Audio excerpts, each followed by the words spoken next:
Assalamualaikum warahmatullahi wabarakatuh. Eh, saya perkenalkan, saya Salman Azizi, NIM 53010210114.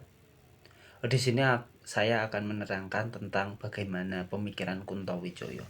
Sebelum menerangkan tentang Kuntowijoyo, kita terlebih dahulu mengenal siapa itu Kuntowijoyo. Kuntowijoyo atau disebut dengan Profesor Kuntowijoyo. Ia adalah seorang budayawan atau sastrawan dan dijuluki sebagai sejarawan juga. Kuntowijoyo adalah guru besar di Universitas Gadjah Mada atau UGM.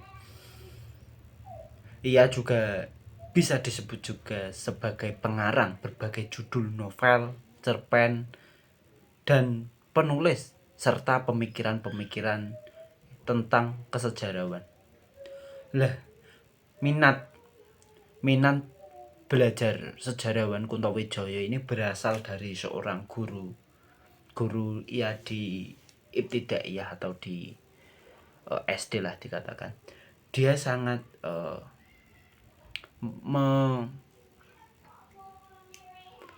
mengidolakan salah satu guru, yaitu guru bernama Mustajab. Karena guru Mustajab ini pandai menceritakan hal-hal peristiwa yang di masa lalu.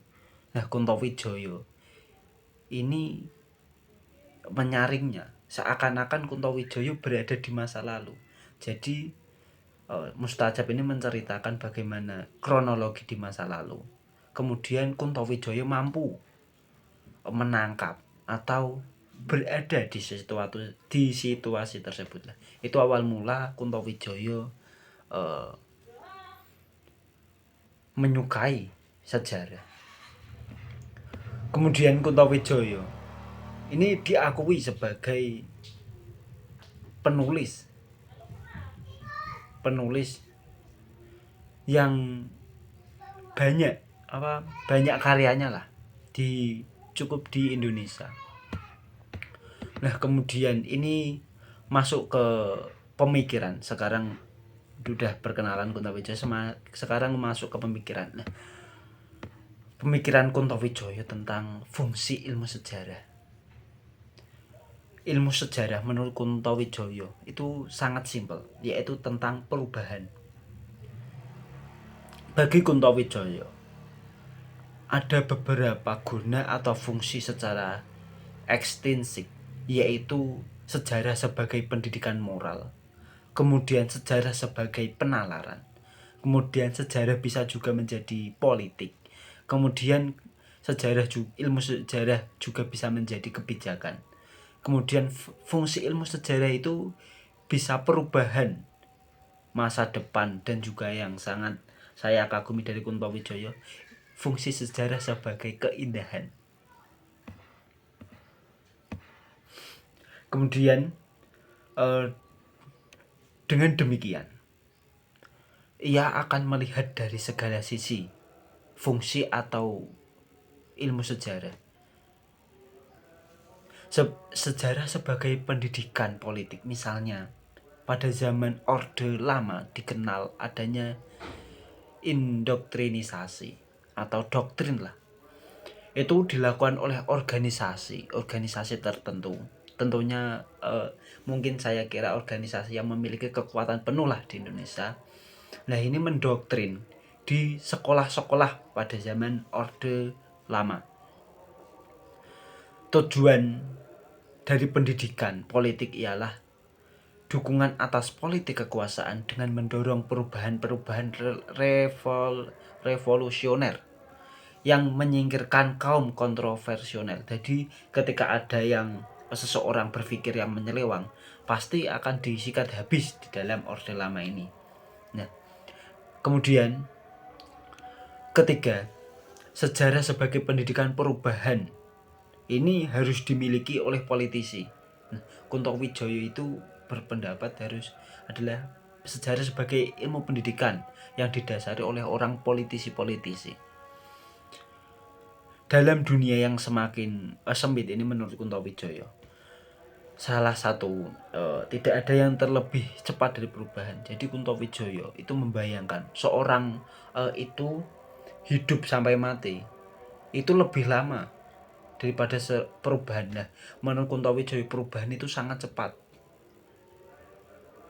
Contoh pada COVID kemarin itu perubahan sangat drastis. Itu nggak nyampe 10 hari, namun perubahannya sangat signifikan ketika pemerintahan melakukan 3M.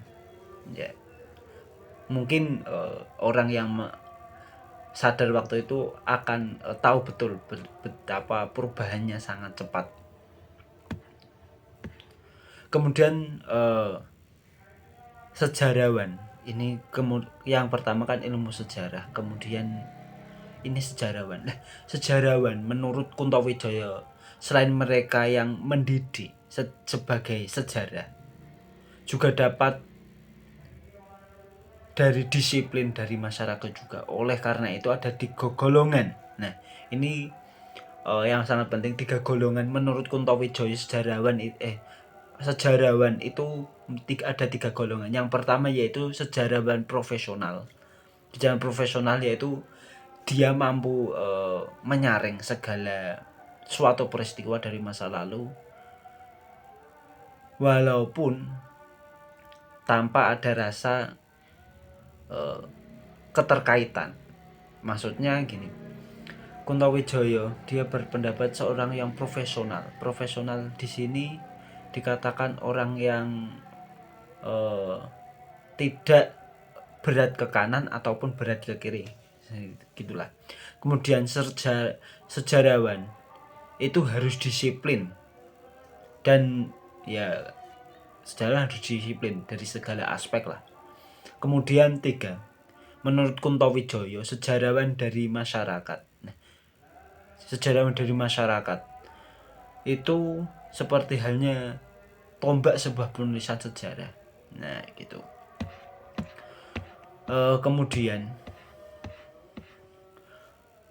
pemahaman dan misi sejarah menurut Kuntowijoyo. Pemahaman Kuntowijoyo dan misi sejarah Kuntowijoyo.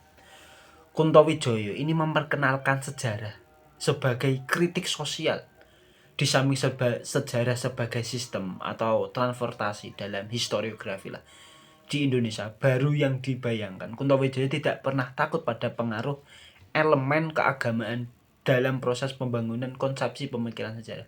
Kuntowijoyo ini tidak takut akan halnya sejarah dari segi keagamaan atau proses pembangunan sejarah dari segi keagamaan.